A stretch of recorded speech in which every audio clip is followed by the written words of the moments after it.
Good evening. My name is Steve Scott. Usually when you see me in the service, you see the back of my head.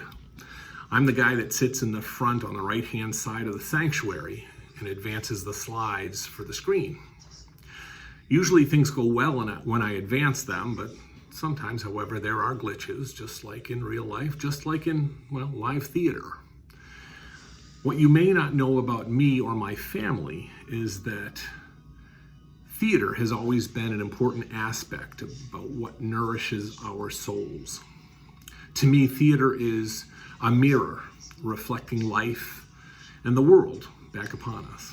A musical that I recently saw was Dear Evan Hansen. It's a journey of a young man in high school with a social anxiety disorder. The disorder manifests itself in a way that makes it hard for him to make friends or interact with other students. When I listen to the songs and see the lyrics from the show, it really speaks to me in the way that God speaks to all of us. The first song is, Does Anybody Have a Map? It's a song that two mothers sing as a duet, bemoaning the difficulty in navigating their lives with their respective children. At different times, they both ask, does anybody have a map? And they acknowledge that they're flying blind and making it up as they go along. Fortunately, with Jesus and the spiritual guidance that we get from our church families, we have a map. It may not feel like we have one, but we just have to have faith that it's there. The title of the second song is so appropriate given the times. It's called Waving Through a Window. Unfortunately, nowadays, that's becoming the norm. Last night, for example, I ordered takeout pizza for my family.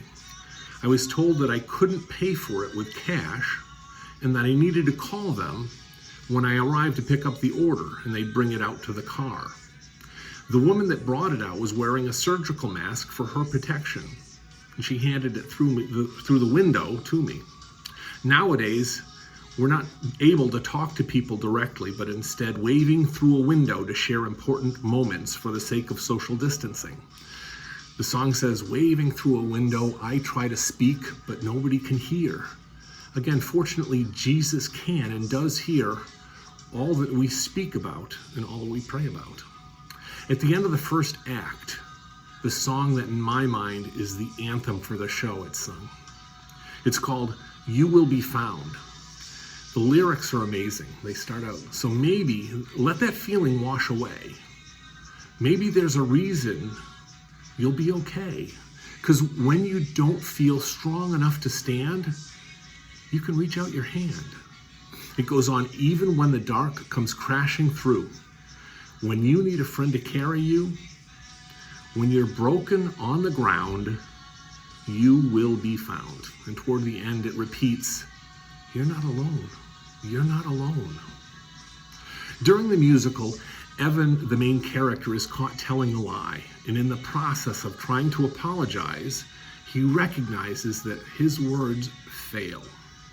In the apology, he tells us that he was afraid of telling the truth because he was worried that people wouldn't like him if they saw the true Evan. What if everyone knew? Would they like what they see, or would they hate it too?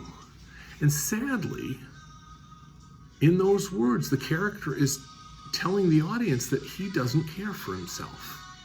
The character, for all his flaws, is a lot like all of us. We just want to be loved. Fortunately, we have Jesus and our faith in the book that we follow called Jesus. By the way, in the Bible, the word hate is referenced 126 times. Love is referenced more than 700. Clearly, there's a good reason for the disparity. God is love. The last song in the show before the finale is So Big, So Small. It's a song sung by Evan's mother, reminding him how much she loves him. That love is much like the love that God has and your church family has for each of us. While we may feel small and insignificant, neither is true in the eyes of God or in the eyes of your church family.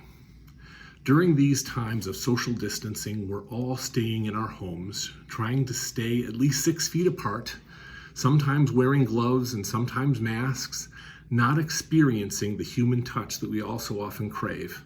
Just remember, you are not alone. You are not alone. When you follow Jesus, you are not alone. Have a great week.